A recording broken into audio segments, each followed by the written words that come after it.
Welcome back to the podcast. This is a very special episode. This is the 100th episode. And if you know me, you know that when it comes to these arbitrary episode numbers, I take them very seriously. And I want certain people to fall into the lineup in a certain way. And for the 100th episode, I knew I wanted to do something special. I mean, after all, we've done 99 episodes before, which in and of itself is an achievement. But as we're entering 3-digit episode numbers, I want to start off this sort of new era with somebody that I know personally who's had a lot of impact on my life as a creative. And there's only one person I could think of to fulfill that role and who has not been on the podcast. And ever since season 1, I wanted this person on the podcast. Ever since season 2, I wanted this person on the podcast. And in season 3, I finally manned up and I reached out to the person. I said, I got the 100th episode coming up. It's about time. And the reason it took me so long is because I haven't really been in contact with this particular person for many, many years, ever since I moved to New York, really. And how do you reach out to somebody and say, hey, it's been a long time, let's catch up publicly on a podcast? Not an easy question to ask, but when you're fast approaching the 100th episode, it's time to man up and do it. And that's what I did. And so my guest today is a musician named Jeff Cusack. Jeff was around in this sort of era in my life when I found film, when I found music, when I found writing, when I found that I could actually live my best life as a creative person.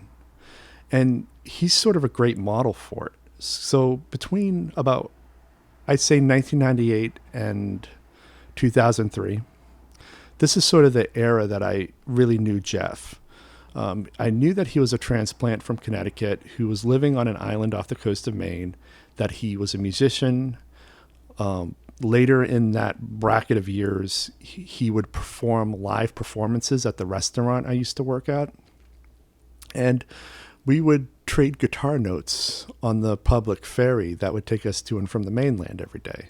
So when I was commuting to school, he was commuting to work. And I would ask him questions about the guitar, and he was just a great guy to know. And he ended up scoring some of my early films. So my first feature film that I made my senior year of high school, called 16 Stories, he did original music for that movie.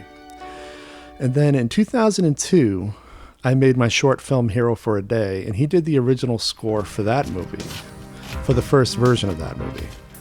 And I recently restored that movie for the 20th anniversary screening, which happened this past August. And I think that's one of the other reasons I sort of got the courage to reach out and ask him, is because after that screening, I realized a lot of people they're kind of like really nice up there. Like, they're nicer than I kind of remember, but they're also nicer in comparison to the people that I deal with every day in the city. So I was like, you know what? I'll just reach out to him. I'll reach out to him because this screening has gone so well that I kind of have the courage to do so. So I just did it. And so I'm glad I did, because it was a wonderful episode. We do talk about Jeff's music, his writing, how his music has evolved over the years, how he got from Connecticut to Maine is an interesting story, how he recorded his album Punt. And his album Punt, that album is a staple of my music collection.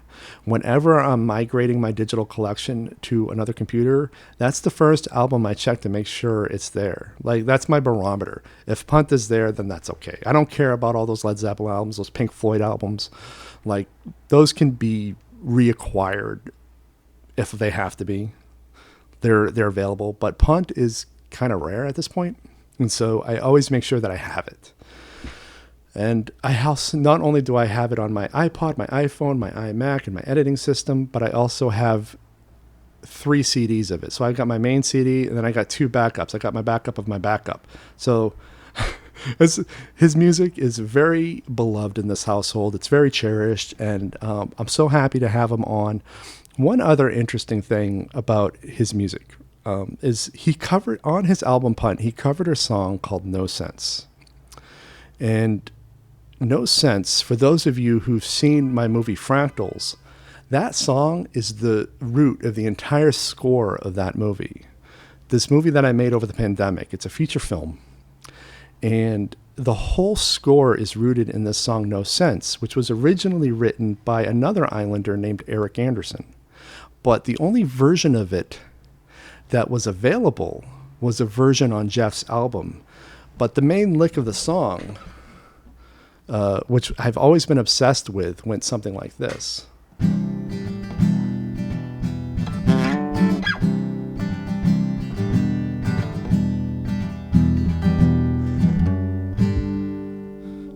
And I don't know, for like 20 years, that lick has been stuck in my head. And I'm like, well, I need to do something with it in terms of my film work, because it's such a great lick. And I first reached out to Jeff a couple years ago, just be like, hey, do you have the songwriter's contact information? I'd like to reach out to him to see if I can use it. And he put me in touch with the songwriter, and I was able to acquire permission to use the song and to root the whole score in it, to create a cover version of it with the composer of my film, Lyndall Descant. Of course, that lick isn't even part of the version that we did, but that's okay. And then that was it for like 2 years. And then the 100th episode came up, and I'm like, I'm going to reach out to him again, and we're going to get him on the podcast. I got to man up. I got to do this. I got to like be brave. I got to live my best life. And the only way to do that is to have courage and don't take no for an answer. Of course, I'm over dramatizing it, because in my head, everything is a big dramatic thing, but I did. And it was a quick yes. It was like, yeah, sure. I'll come on. I'd be happy to. I'm like, oh, okay. That was easy. That was awesome. Thanks for making it easy for me. I appreciate it. And so my 100th episode is exactly what I wanted it to be. Somebody meaningful, impactful, who's living their best creative life. And I couldn't be happier to feature him as the guest on my show this week. Please welcome Jeff Cusack, and I'll see you on the other end.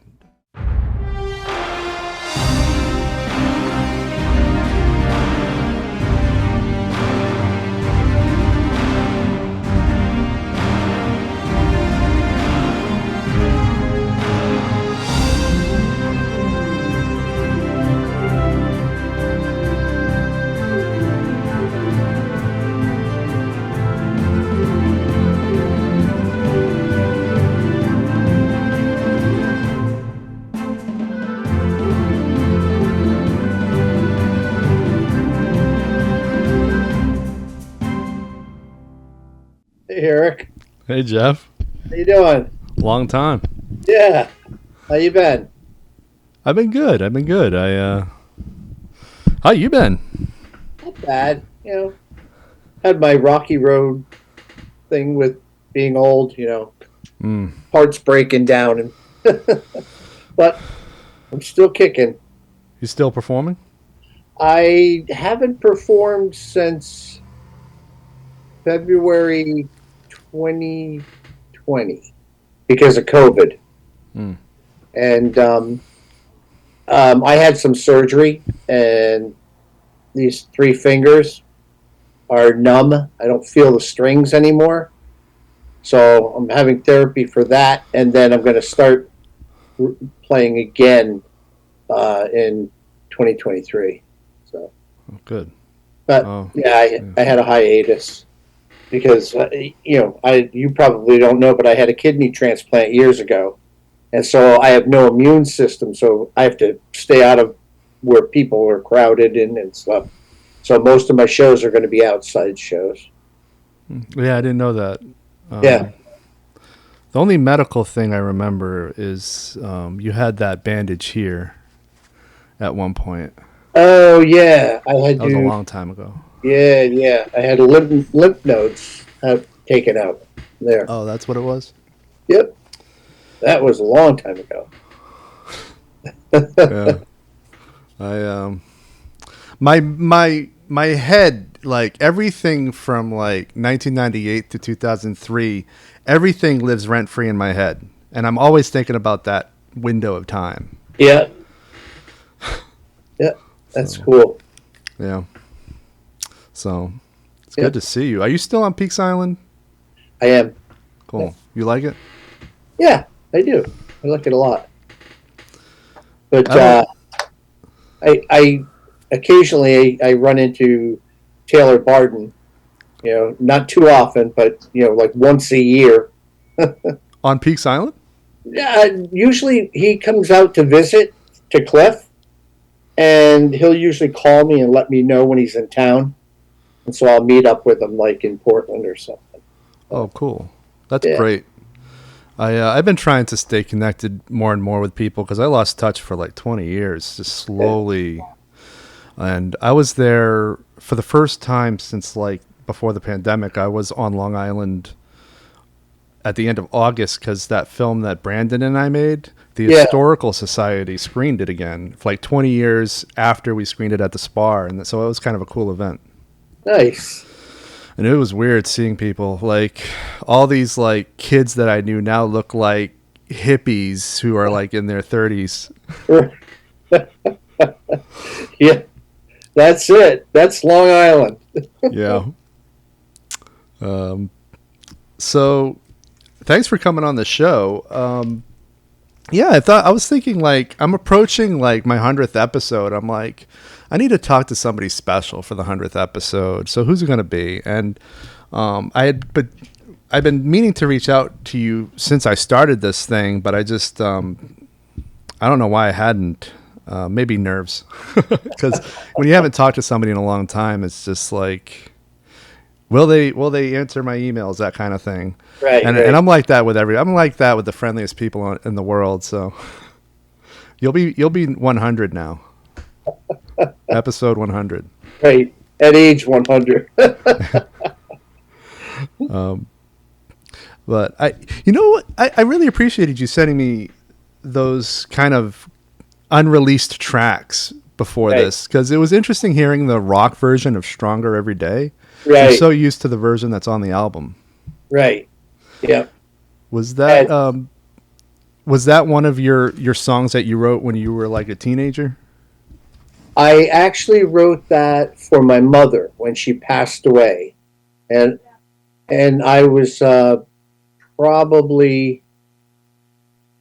was in my late 20s, I think. Yeah, but yeah, and the acoustic version was the one that I wrote first, and then I was playing with a band at the time. I had a band, and so I said to them, well, let's put this down, but let's put a different feel for it so that I could use it for radio or something if I wanted to, because at the time a lot of power music was out there, power bands and stuff like that, not quite heavy metal, but just really strong big sounds. And so that's what our approach was to the song, was to make it big, So.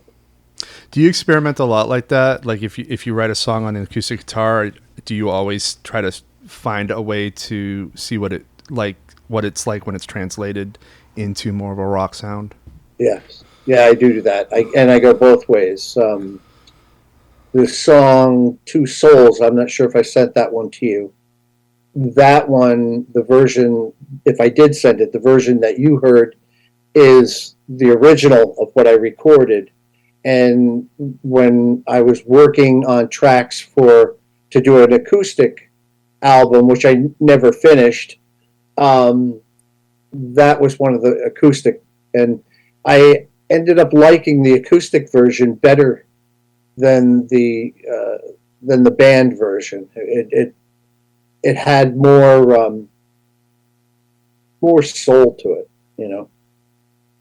But it was So I do switch things around like that, and I've taken older songs and then revamped them into different styles and stuff, like maybe turned it into a bluegrass song or something like that, But so you sent me some stuff from was it the late 1970s?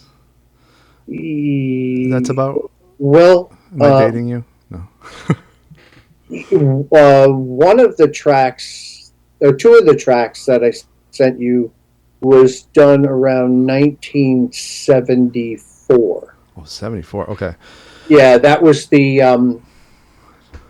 one called Lost in Love, and then Love on the Run. One was a 45 that I released, and Lost in Love was the A side, and Love on the Run was the B side of that. And those were, it was interesting hearing a song. These songs were they sounded very much of that era, yet it was still Jeff Cusack, and that was totally right. like freaky for me. Yeah, yeah, it was definitely. I do have a tendency to fall into periods, of music, like what's going on in the sounds. Like some of the songs that I wrote for Punt were actually influenced by the Bare Naked Ladies, by how their energy and that kind of stuff, and that's how those songs came to be. Some of the ones on Punt. But yes, you're absolutely right that the songs for the 74, that was pretty much what was going on. Dan Fogelberg, James Taylor was big, Seals and Croft, Jackson Brown, all those guys. And so that was more in that kind of a vein. Yeah, I like hearing you say Dan Fogelberg, because the only reason I know that name is because you had him on your playlist at the Spar. Yeah. And you also had 2 Bare Naked Lady songs, if I remember correctly. Yes. Yeah. Yeah. Still 2 artists that I love, Bare Naked Ladies, and unfortunately Dan passed away years ago. So. Yeah, there's a lot of people too that like were active when I was living on the island that have since died, and they've died young. Like that guy from he did Interstate Love Song. I don't remember the band's name. Scott Weiland, is that his name? Scott Weiland. I know that name. I know that. He it's gonna kill me if I don't remember the name, but that's okay. He like died, and I'm like, he's dead. He's been dead for a few years now. It's so weird because I felt like he was young, like he was only in his 20s, like in the year 2000. Like, right. It's super weird to be like, to live past all of these people who, I don't know, had more resources to stay alive. Right. Yeah. But I remember maybe it was around 2002 when you were scoring my short film, and you were talking about how you had gone back into your back catalog of like songs that you wrote when you were a teenager, and you were taken aback by how angry they were. Did you ever continue to unpack some of that work? Some of them I did. Some of them I left them be. It was the angry young teenager. That's so. It was angst music before people like Pearl Jam and Nirvana and stuff. But it was definitely angst music. Where an angry kid, angry at the world. But back when I was in my teens, it was the Vietnam War was really hot. It was huge.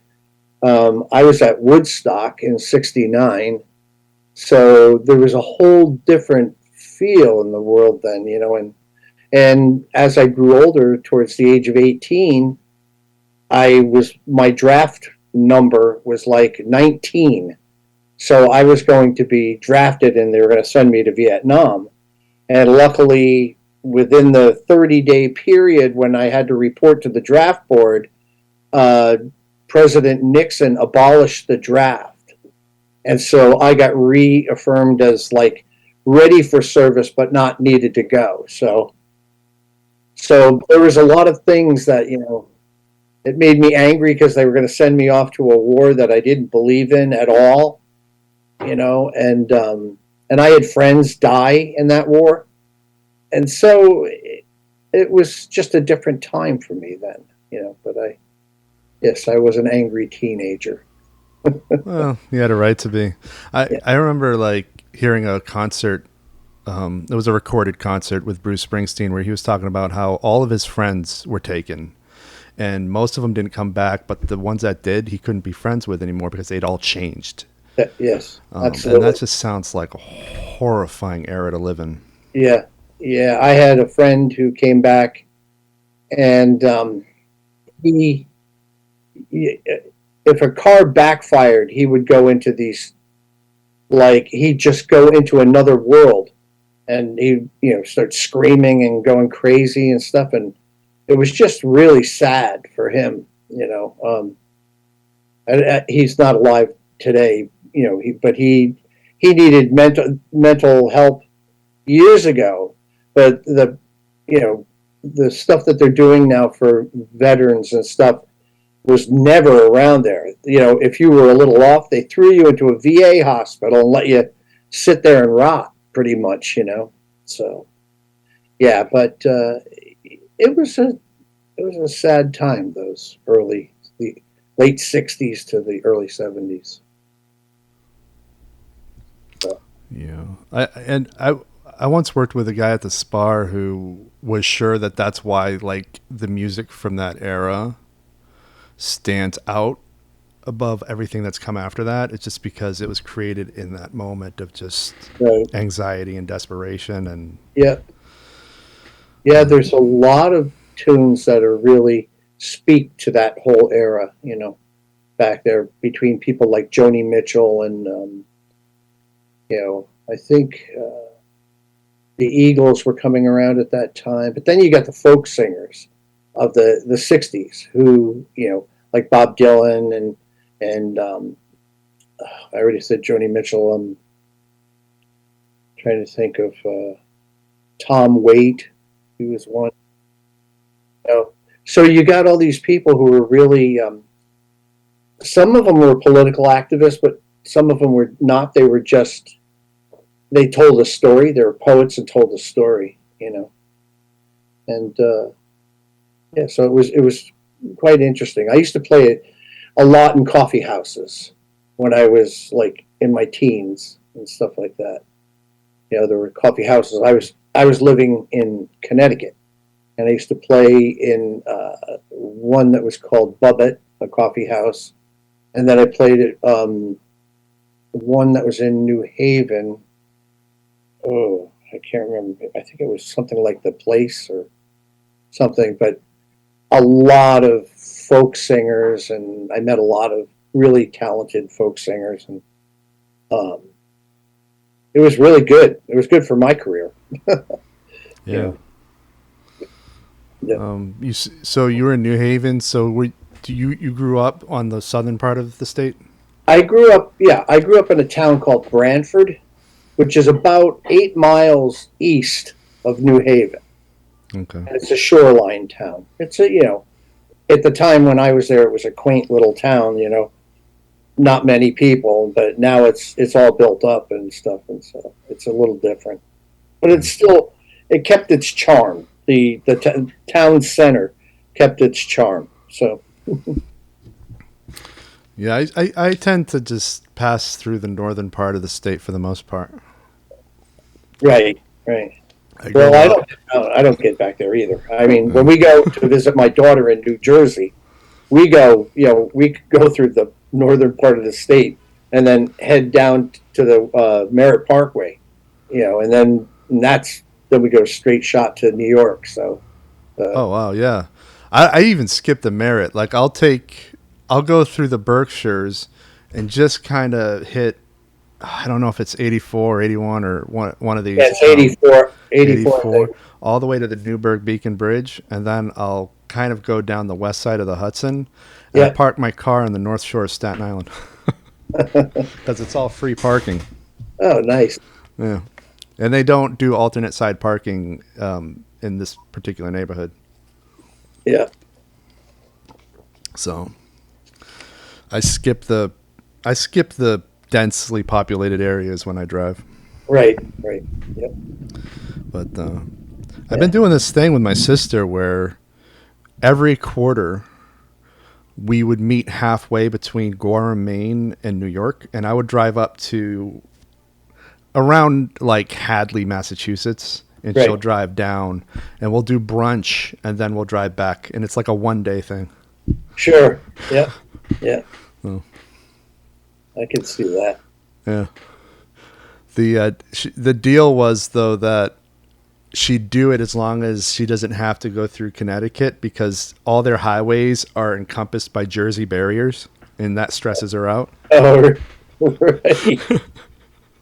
You know, but Yeah. how did you?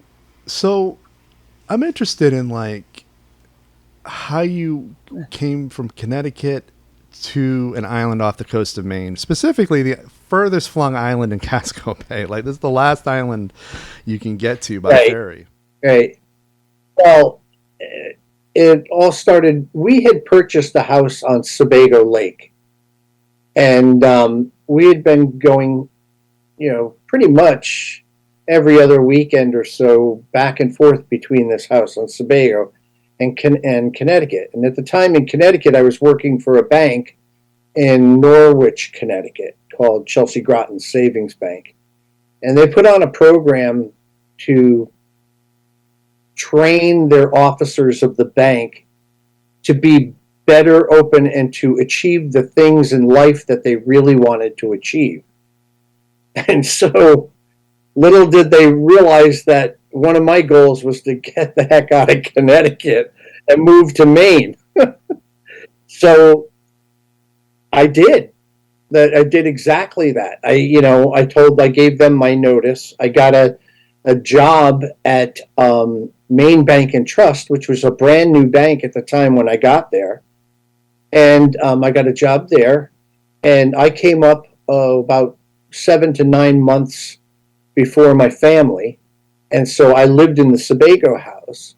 And then when we came up, I had already written a letter, because one weekend my wife and I were at Casco Bay lines, and we saw this sign that said, Cliff Island, we're looking for school-aged children to keep our school open. And I said to her, hey, this kind of sounds interesting. And she says, yeah. So I wrote to Roger Burley at the time, and to see if we were a good fit for it. And we met with him. And next thing you know, we were on Cliff Island. I mean, my wife came up. We stayed for a little while in the Sebago house, but we quickly moved to Cliff. And so our goal of what we were trying to do happened. It took almost a year, but it did happen. Yeah. I think there were a few kids who wound up over there for that, because of that sort of call for families. Right. Yeah, absolutely. Yeah. Some of them are still there. Interesting. When we did. Yeah. Yeah, I feel like with Cliff Island, I became friends with more people from there than from Long Island. I think just a lot of the art-minded people wound up out there. Yeah. Yeah. Because I had some really great conversations with Eric Anderson on the phone after you gave me his number, and he's like, "Oh, well, I have more songs," and I'm like, "Oh, really?" Because I have more projects I need songs for. But he said they were buried in this old format called mini disc, but he didn't have a way to extract them. So I was thinking about sending him a mini disc unit and instructions on how to do that, because I'm interested. And then also I had Loie on the podcast. Loie's a published author now. Oh, okay. I knew she had done some stuff, but I didn't really know what. Yeah, I think Cliff Island's just it turned out a lot of really interesting, creative people.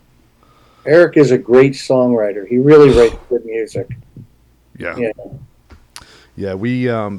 I was so happy when he gave me permission to use it. And for those listening, we're talking about a song called No Sense that was initially covered on Jeff's album, and I ended up asking the writer of the song permission to sort of root my entire movie score in this song. And I found this woman named Lyndall who was more than happy to do it. I told her, I want to hear what it sounds like if a female covers it. And so she just broke it down and rebuilt it in her own sort of sound. I'm like, this is interesting. It's not what I would have envisioned.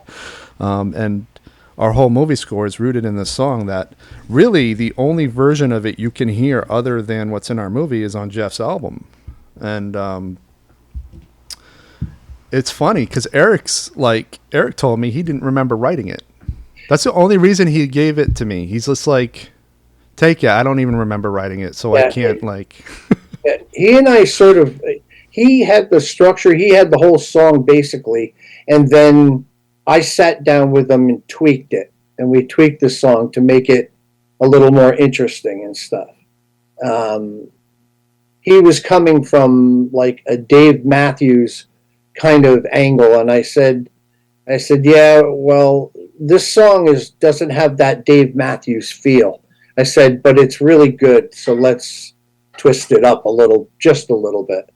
And so we worked on that, and then Taylor Barden and I worked on all the vocal tracks and how we were going to structure all the vocal tracks. So. Well, yeah, this is one of two songs that I could recognize Taylor's voice on. How did he end up singing? Because I know that like in live performances too at the Spar, he was always the one singing it. How did he end up being? Wait a second. Let's see. You mean on No Sense or which song? You had another song on the album that's Taylor as well. It had a. Sorry, I'm brain farting on the title, but it had a really like strong guitar picking intro. Let me see if I can pull up my music. That was written by Taylor. Oh, Hear Me Out. Yeah, that was written by him. By Taylor. Yeah. Interesting. Yeah. So that album in itself is a mixture of my songs, some songs that Taylor, and Eric collaborations, and even the three of us getting together on stuff we did. And Taylor, it was originally, the album was going to come out as 4370 because that's what we were calling ourselves. And then Taylor bowed out of before we finished the whole project. So I finished it up and I said, what do you want to do? Will you give me the rights for your song that you had done on the album? And he said, yeah, I don't care. Take it. It's fine.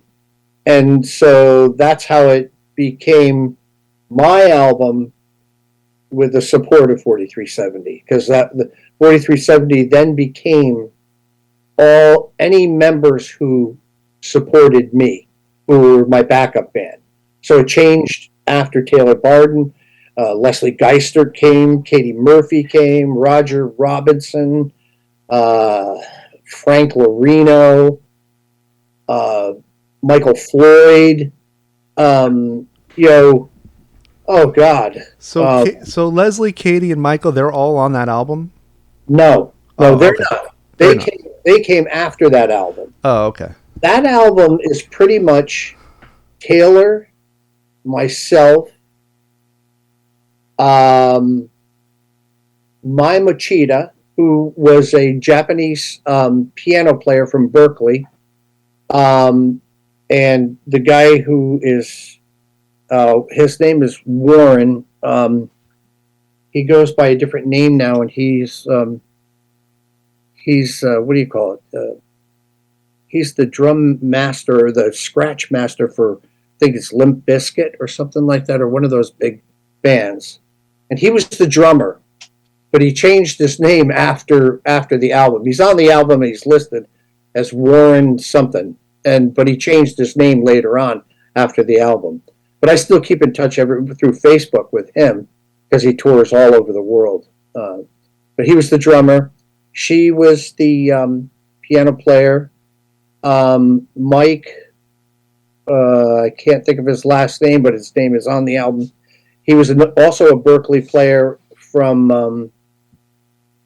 he was from Massachusetts. Like I said, Mai was from Japan, and Warren was from West Virginia, I think it was, somewhere around D.C. He was down that way, and then the fiddle player that was on it is Leslie Campus. Trying to think, who else did I use? Anybody else on that album? And you did the saxophone work. Yeah, I did that, and I did most of the vocal and backing vocals myself, except for Taylor was on a few backing vocal tracks. I didn't this time around. I didn't use any female vocalists on any of the tracks. I've done that in past. I've used female vocalists for my background vocals. But yeah, on this one I did not. It was pretty much overdubbing myself, or me doing a harmony with myself, or adding layers of me and Taylor. Yeah.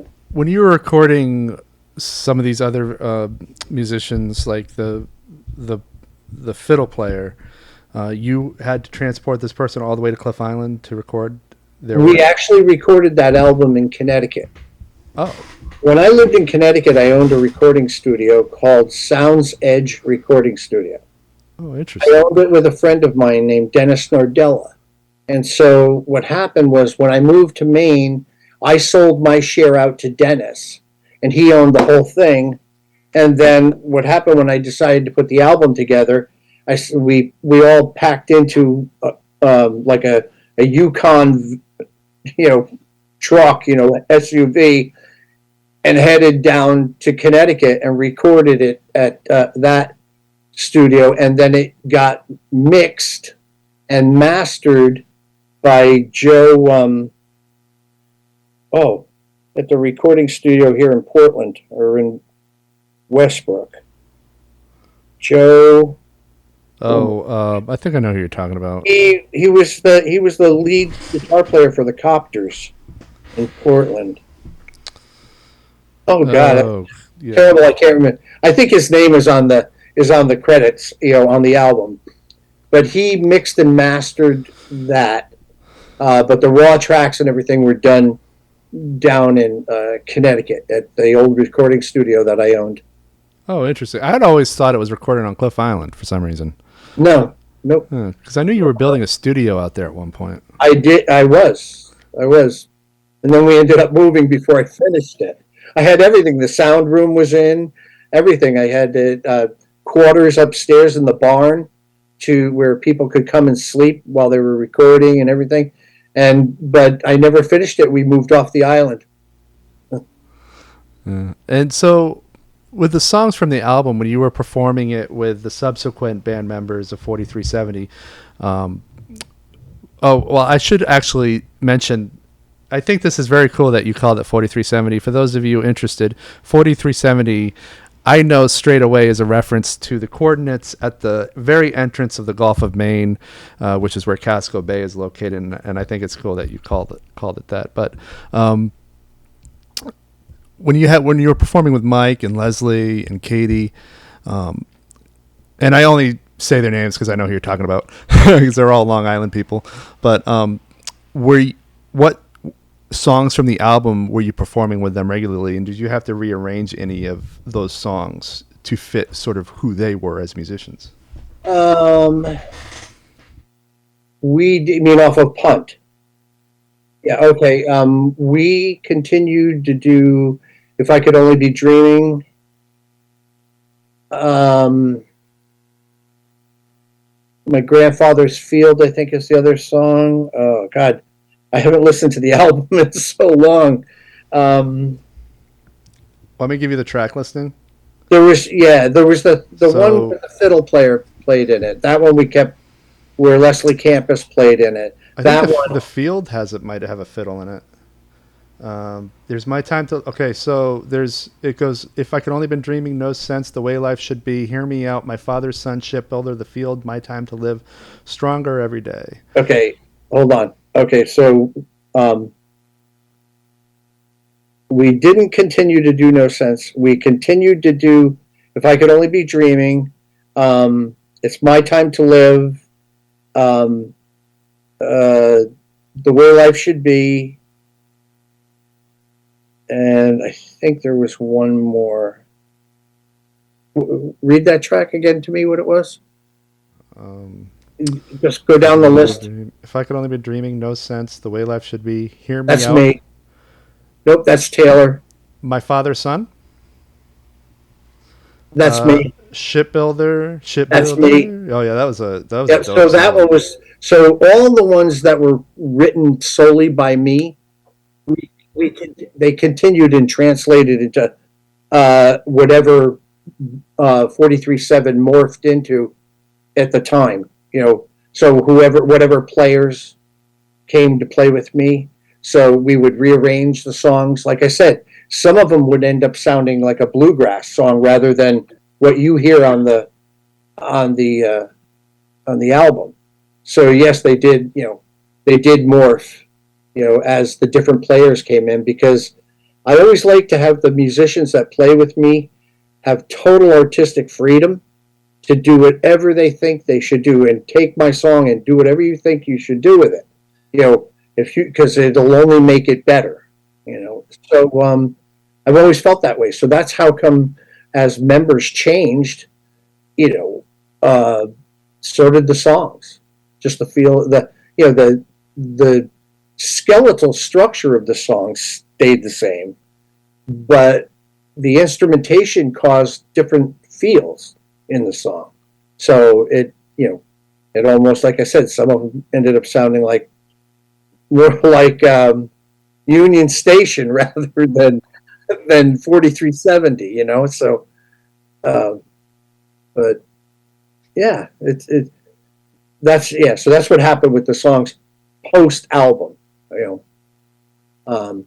Because I didn't have the people that originally recorded it with me after the album, and after it was all finished and we released it, they all went in different directions. Taylor Barden left to move to Boston. Mai Machida moved back to Japan.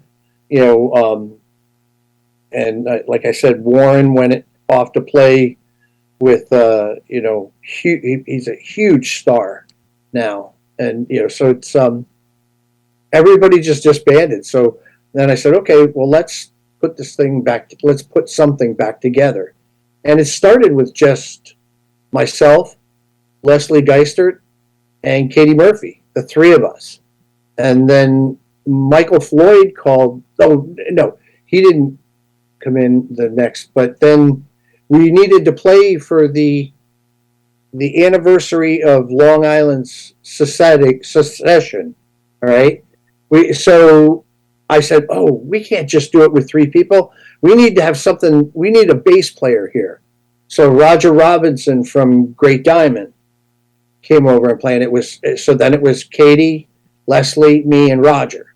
And then Michael approached me after that whole show at the wharf down on Long Island and said, hey, could I try out for your band? And I said, yeah, sure, come on in. And he came in and he fit really well. He really added stuff to the band.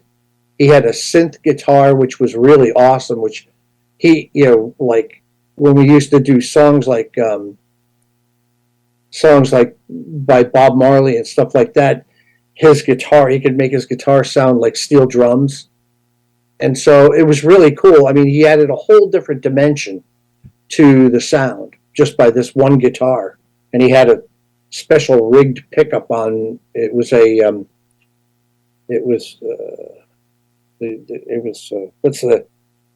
I can't think of the guitar maker. Anyway. He had a special pickup mounted on into this thing, and it had a whole brain box that he used, and he could adjust the sounds to whatever he wanted. So it was cool because we really made out well doing like some weird Talking Heads songs and things like that. So it ended up being really quite a good add to the band. So yeah, that sounds like fun. I wish I'd been around to hear some of that, because Mike was one of those guitarists that I found out too late that he was a musician. Like, I didn't know for a long time until probably like just about before I moved away. Yeah. And then when I went back in August, I'd heard that he has another band there, and they had done a performance, and like too few people showed up, and they were having a problem with sort of people wanting to go out and attend these types of events. Right. And so they were concerned about having a film screening, and Brandon was like, "Oh, well, we live in an age of apathy." And I'm like, I don't 100% believe that, but I get what he's saying. Like if somebody like Mike, who's, from what I understand, is a really good musician, is having trouble getting people to come to his show, you know, I don't know. I don't know what's going on the island, but right. There, yeah. I remember just people always showing up to the Spar to hear you perform. So Right. I don't know and when they have the dances at the VFW Hall on the island, it's usually packed. Yeah. You know? But yeah, Michael, the band is called Strange Brew that he's playing with now. And it's Michael, and the two guitar players are Michael and his son-in-law. One of his daughter's husbands is the other guitar player, and he is a fabulous guitar player. I don't know him personally. I know him to see him, but I don't know him personally. But I think they have some YouTube tracks out there of them playing, and they're very good. They're really good. I'm gonna write this down because that's kind of cool. I'm gonna look that up. Yeah, Strange Brew, kind of like I was meaning to ask Michael if he plays that song Strange Brew off of Disraeli Gears by Cream, you know.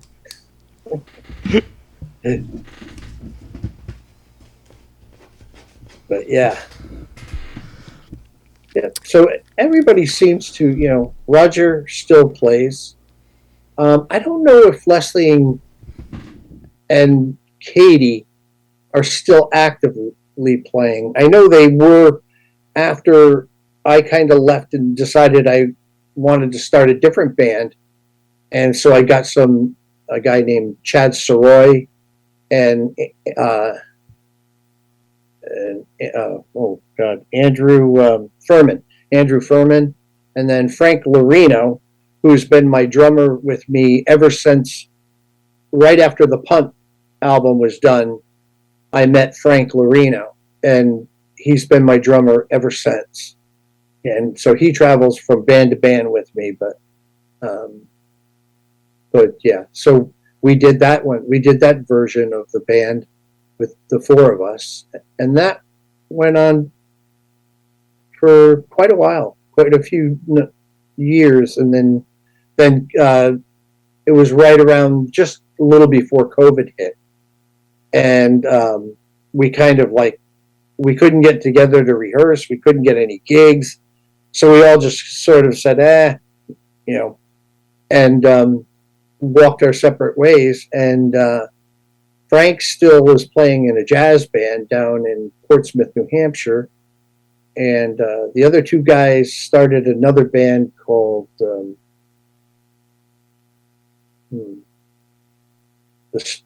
Struggle or something like that.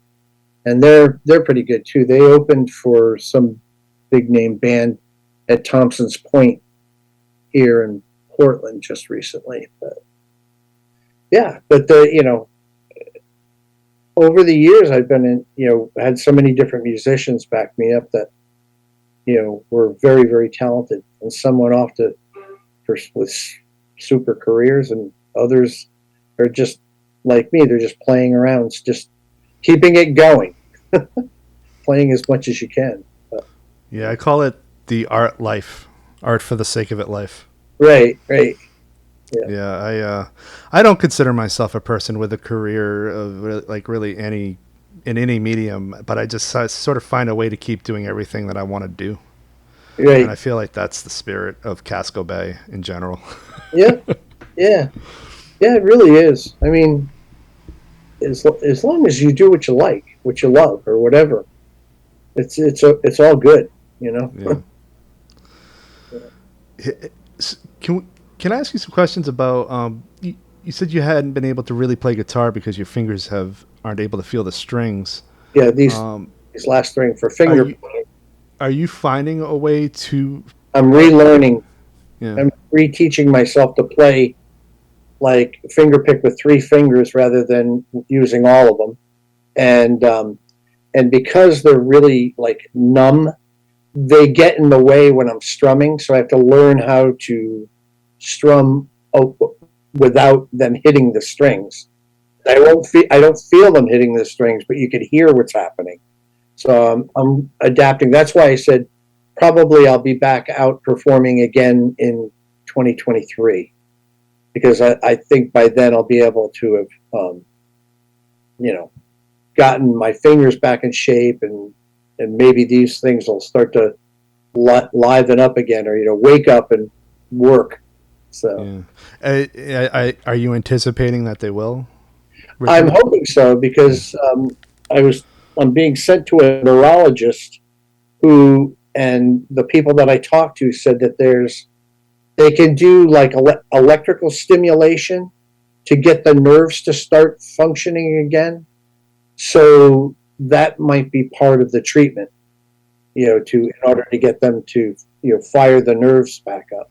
So I hope that works. Yeah. Because one other option is open tuning, where you really don't need all five.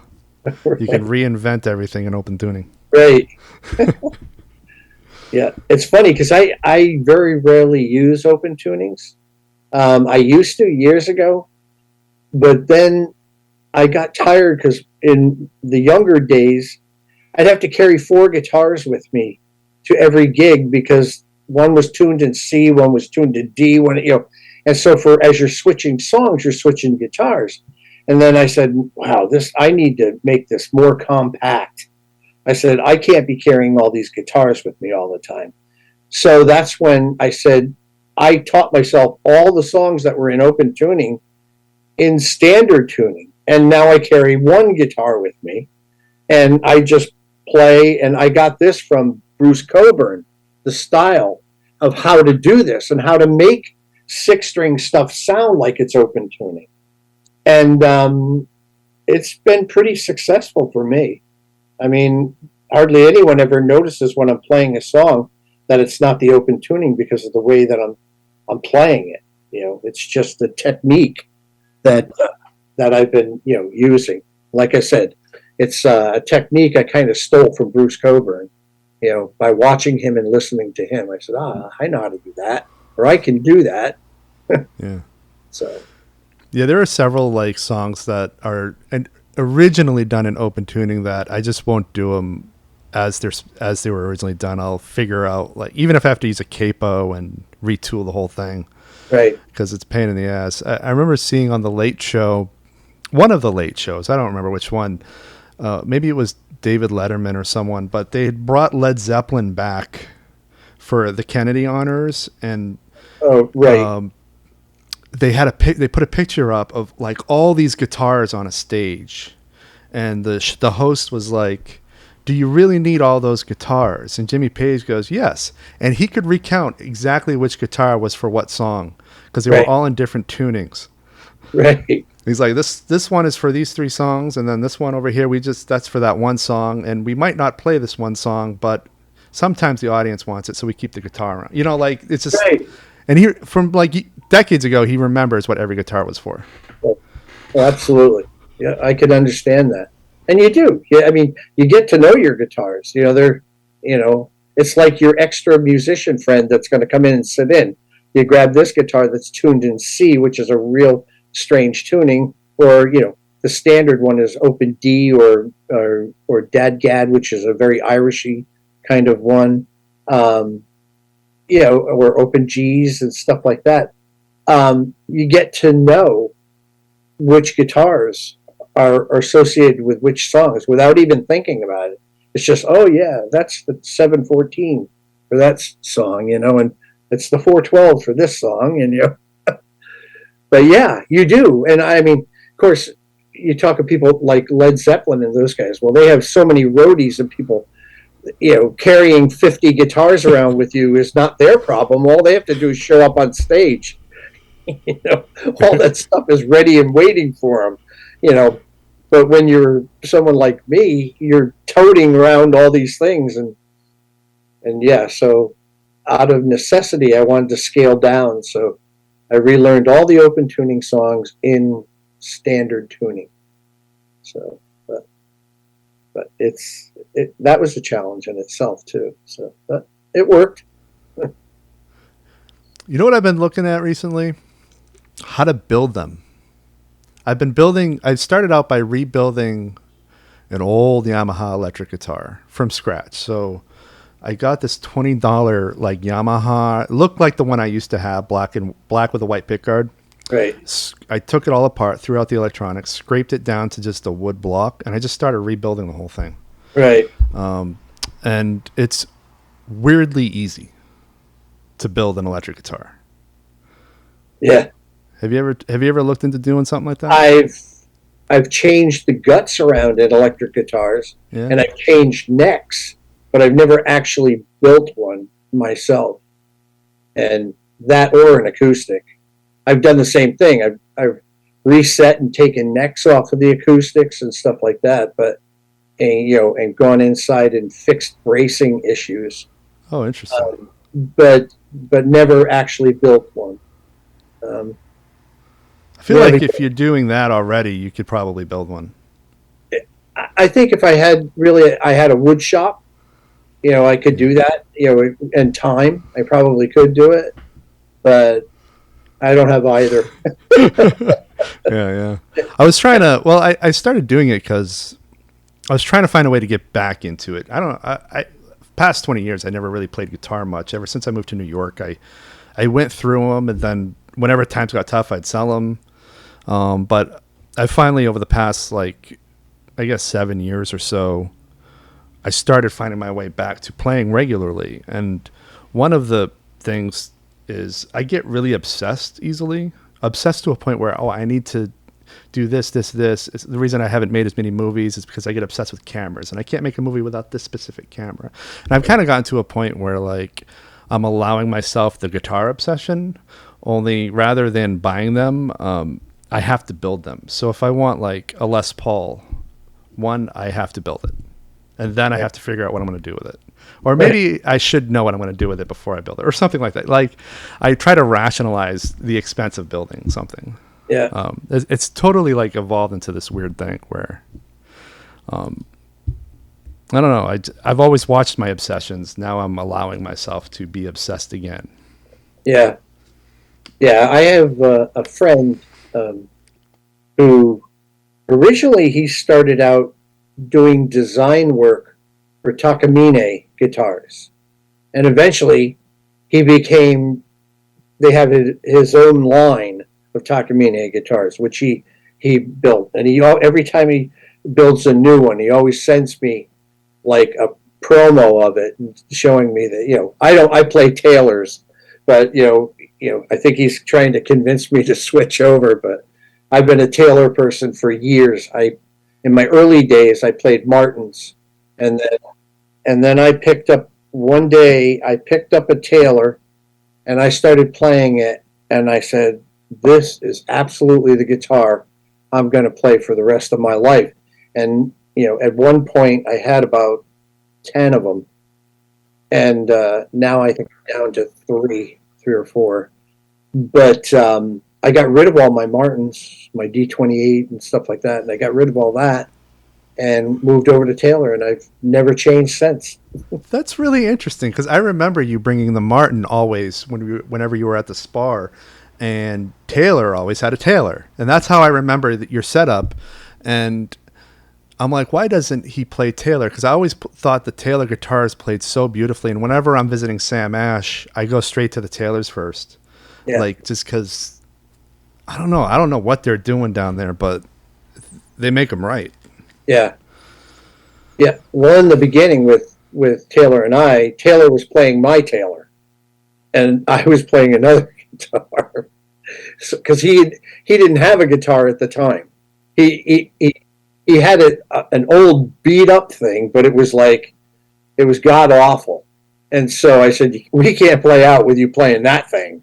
So you use this. And then eventually, I think it was probably about maybe a year and a half into playing out with me, that we went down to Boston and got him his Taylor, his first Taylor. Interesting. I didn't know that. Yeah. Now he's got a couple of Taylors. Couple. I know he's got the. I think it's called the T5 or something. It's kind of electric acoustic Taylor. He's got that, and he's got like a Taylor 12 string. Oh, those sound beautiful. Yeah, he's got a few Taylors there. So he's still playing, but I don't think he performs. I think he just plays for his own enjoyment. Yeah. Yeah. I'd read somewhere that like there was their way of the way they have pickups in their guitars is different than what a lot of other manufacturers are doing, where it's like it's in the neck. Theirs is actually, there's 5 different microphones, 5 different in there, and there's a very famous. I should have researched some of this stuff before you asked me, but there's a very famous guy who designed studio recording boards, and he came in and he developed what's called the Taylor Expression System. That's and the it's one. 5 different. It's got 1 on the neck. It's got 3 on the bottom. 5 microphones, I think, all together, or 5, whatever you piezo's, or all together in strategic spots inside the guitar. And so I think maybe it might have been Rupert Neve, who was the guy. But anyhow, that's where the Taylor Expression System came from. And now I had old Taylors that didn't have expression systems in them, and I sent them all back to Taylor and said, put expression systems in them. So now all of my Taylors have expression systems in them, even the ones that were originally just an acoustic guitar with nothing in it, no pickups. So, but I went, once that expression system came out, I was sold. Yeah, very good system. That's interesting. I didn't know that they would like install something after the fact on an older guitar. Oh, they honor their guitars no matter who owns it.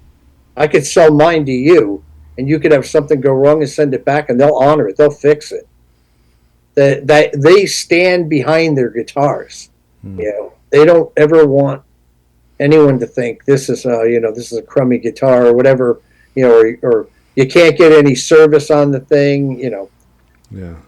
They really good to know. Yeah, I mean, I've sent mine back. I sent my first one, which was an 810, Taylor 810 with no pickups, nothing in it. And quick story, I was playing a gig and I didn't have my guitar. It was the middle of the winter, and I called my wife and I said, put the guitar on the boat, give it to one of the deckhands to have them bring it into the cabin, and I'll be at the Casco Bay lines when we come. So the thing comes over, and I get to the gig and I open it up and I watch the top of it just spider crack. The deckhand left it out in February in the freezing cold outside on the boat, and when I opened it in the heat of the club, it like spider webbed the whole thing. And so I sent it back to Taylor for reconditioning, and it came back brand new. They stripped all the lacquer off of it, re-lacquered it, did the whole thing, and it cost me that much. Oh, wow. That's a great story. Yeah. Yeah. I'm definitely a big fan of them Taylor guitars. Yeah. That deckhand was not a musician. Maybe. Or maybe they just didn't understand how lacquer works. I don't know. Right. But yeah, that lacquer too. I learned all about that lacquer recently because that shit is dangerous. I don't know if you ever sprayed it, but like it's called 2K clear coat. It's so like you have to wear a respirator because it will harden inside your lungs. Like it's horrible stuff, but it makes it look shiny. So, yeah, right.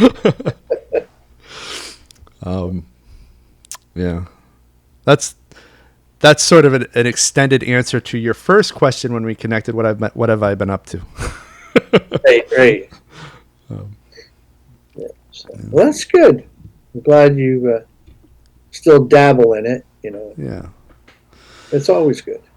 Yeah. I kind of became obsessed with like just learning it proper. I feel like when I first learned guitar, I just wanted to learn all these licks in these songs, or even just parts of songs. I never really played songs, and I've become obsessed with taking all the songs that I really love and just kind of learning how to perform them accurately.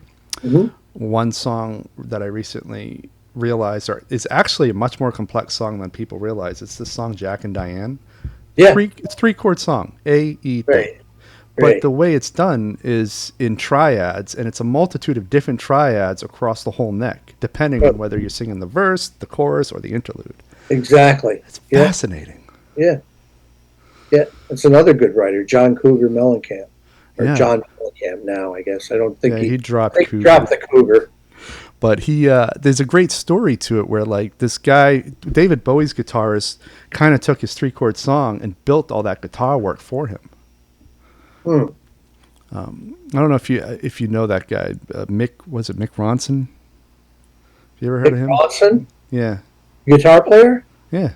Yeah, Mick Ronson. Yeah, that's the guy.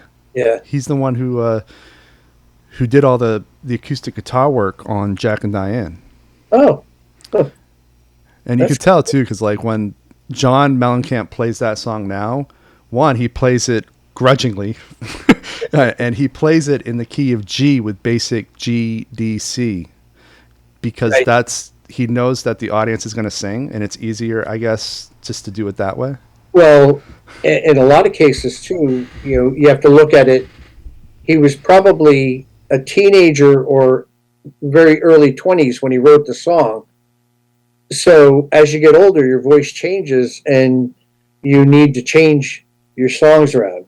You have to lower the key because you can't quite hit those notes and stuff. I mean, I found that over my years of playing that I can't play the songs that I played in the 70s in the same key today because I have to rework them so that my voice will be able to play it. Just change the key. Maybe down a half step or up a half step or whatever it might be, down a full step. But yeah, it happens. A lot of people do that. Have you had to do that with the songs that you released on Punt since your release? Yeah, The Way Life Should Be. I no longer, it was played capoed, and it was a little higher. Now I play it open. Huh, interesting. Without any capo, so a whole step down. Very cool. And that was because some of the notes just, when you get older, they aren't there. When you go to, your head hears them, your ears hear them, but your voice can't make them hit that note because it's just a little too high. Yeah, I remember when I was like in my early 30s, I used to be obsessed with singing the Jamaica Farewell. Yeah. And there's a high note he's always reaching, which I used to be able to reach, and I can't do it anymore. Yeah. Yep. It's just it sucks, but it is what it is. Yeah, I mean, it really happens. I mean, I can probably think of a few songs that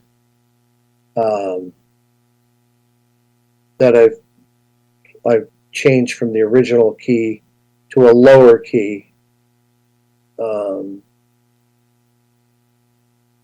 Like Dan Fogelberg's "The Reach," that song, which is, I believe, the original is capoed on the first fret, and now I do that open because I needed that half step for the change in my voice.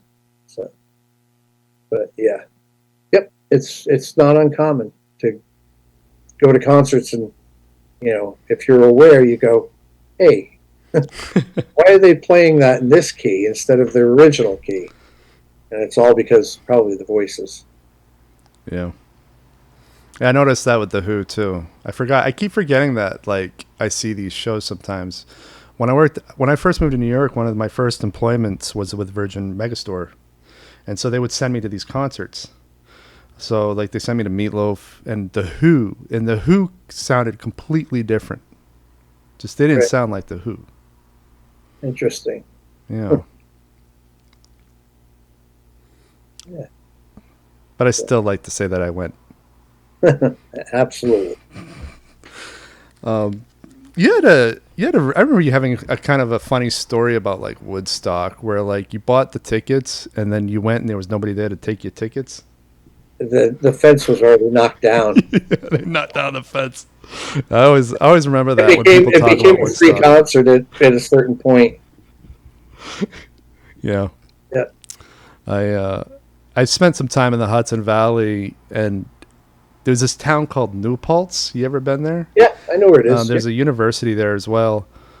And I was doing a photo shoot up there, and there's all these hippie shops, like in downtown New Paltz. And I'm going, what's up with these hippie shops? And the person who was hosting my shoot was like, oh, yeah, they all went to Woodstock, and on their way back, they kind of stopped here and never left. That happened to a lot of people. Some people never left Max Yasker's farm, I think. They're probably still there. Oh, why would you leave? Yeah. But it's so funny though, whenever I like think about Woodstock, I think about your story of buying a ticket and then going there and everything's just, the gate's been knocked down and you just like kind of went in. Yeah. But I had like ticket to hold for posterity reasons, and Yeah. You still have it? I think my daughter does. She used it in high school for one of those show and tell things or something like that. Because I was 15 years old when I went to Woodstock, and I took my daughter to the 25th anniversary when she was 15. That was 94? 94, yeah. Yep. So, oh yeah, I have that album. I like that one. Yeah, it was very good. I mean, it was really well organized and stuff. 3 different stages, and it was cool because you could wander from one stage. Like you could be watching somebody like Joe Cocker on one stage, and then move along, and the Cranberries were over on another stage. It was really well. 94 was a well organized concert. I also feel like a lot of the modern bands of that era were at their best. Like, I discovered the Cranberries not because of their radio play, but because I just happened to acquire Woodstock 94's CD, and they just sounded so good on it. Yeah. Green Day too. Yep, they were great. I feel like I'm learning a lot. Like, I didn't know that your album was recorded in Connecticut. Yeah. There's a lot of details, a lot of interesting stuff. The guy who mixed and mastered it was Joe Bryan. Joe Bryan. Is he the guy who has that really prestigious mixing studio in Portland? Yeah. That's the guy? No. You're thinking of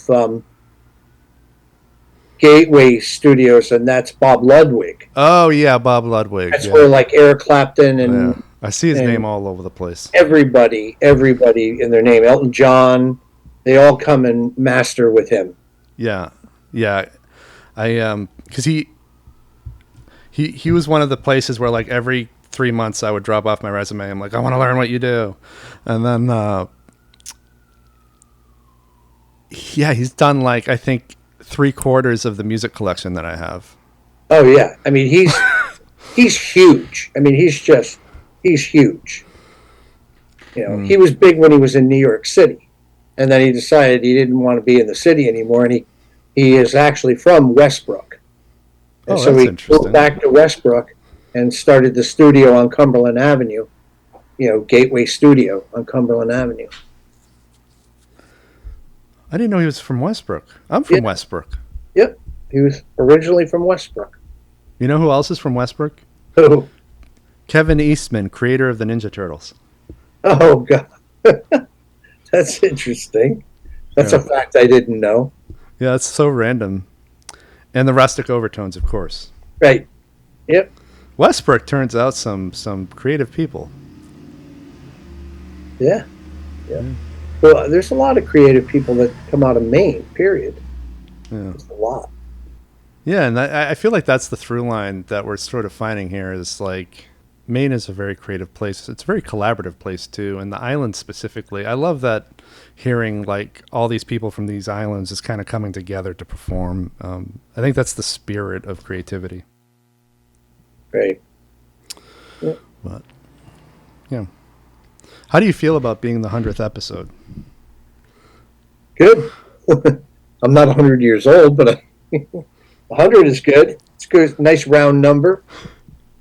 Well, I feel like I always have these landmark numbered episodes. So like 50 was this children's author that I read as a kid named Avi. And I was like really happy to have him. And I'm like, this is a great 50th episode. And 75 is going to be someone else. I don't remember who my 75 was at this point, but I like 100th episode. I'm going to reconnect with Jeff and just talk about his music because I don't know. I've been wanting to do it for a long time now. Good. Last time I talked to you, we were meeting at the dry dock, and I don't remember what we were talking about, but you had. I do know that you mentioned that somebody asked about Kermit the Frog. Oh yeah. Oh, I used to. Yeah, I used to get a lot of. Where's Kermit? Oh, so you got that more than once? Oh God, yes. Oh yeah, a lot of times because it was. And what was there was one particular song that Kermit used to do with me was If I Could Only Been Dreaming. Yeah, but no, there was that one, but there was another one. Maybe it was like something like Margaritaville or something like it was a popular song. But yeah. Yeah. No, long after Kermit left the band, people were asking for him. Interesting. That's so good to hear that, like, people remember that. Right. Like, because I never really... It's hard to see how many people actually went to the Spar every Sunday, because I was just on the grill. Yeah. And so I would... So, just to give context to people who might not be following this, Jeff would perform at the Spar every Sunday. I was the cook at the Spar. It was a restaurant on the island. And the manager of the restaurant, her son... had a Kermit the Frog puppet in the back office. And so when Jeff would play certain songs, like If I Could Only Been Dreaming, it's a song, these are songs that I know the timing of, and I know the inflections that Jeff would make. And so I would take the Kermit the Frog puppet, put it out the back window towards the deck, and it would be like Kermit singing. And I would bend the mask in a way to make it look like he was doing the inflections. Right. And I guess that was probably the summer of 2002 was when we were really doing that. And the fact that one summer that you would continue to hear that years afterward, where's Kermit? Like, that's the power of a great summer, I think. Right. Kermit left and went to Hollywood, Yeah. Yeah, and I almost became a thing where, like, I wanted to buy that puppet from Lisa, and she's like, no, you can't have it. Right. Right, Johnny wanted it too badly. Yeah. Sorry, my cat jumped. When you go back to performing, are you going to update social media to let us know? Oh, yeah.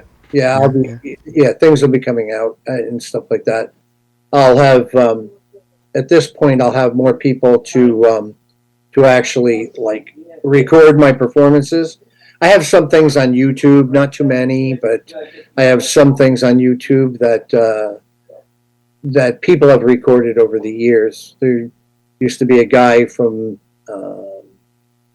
Newport who used to come in and record some stuff that I did, and he was really good. I mean, he had a simple recorder with like an iPhone thing, and it was some of the sound was amazing. I was like, this is album quality, and usually you don't get that when you're doing recording live stuff, but he was very, very good at it. So have you looked into putting Punt on like Spotify or one of those services? I had it on something years ago. I don't know if it was Spotify, but it was some music station thing like that, but it wasn't Spotify. I can't remember the name of it, but it was years ago. And, you know, as I was doing other things, I lost track of a lot of that stuff.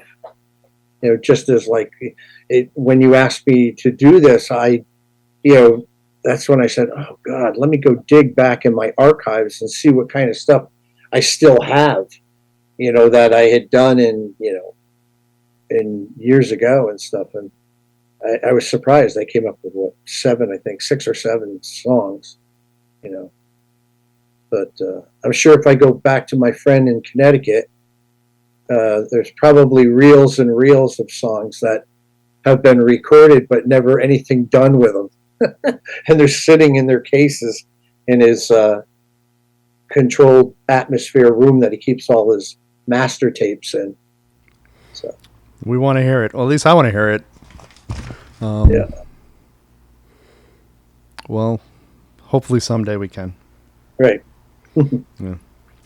Jeff, when I'm in town again, I'm going to let you know. All right. Great. Thank you for having me on your show. Thank you for coming on my show. All right. You take care. All right. Bye. Bye.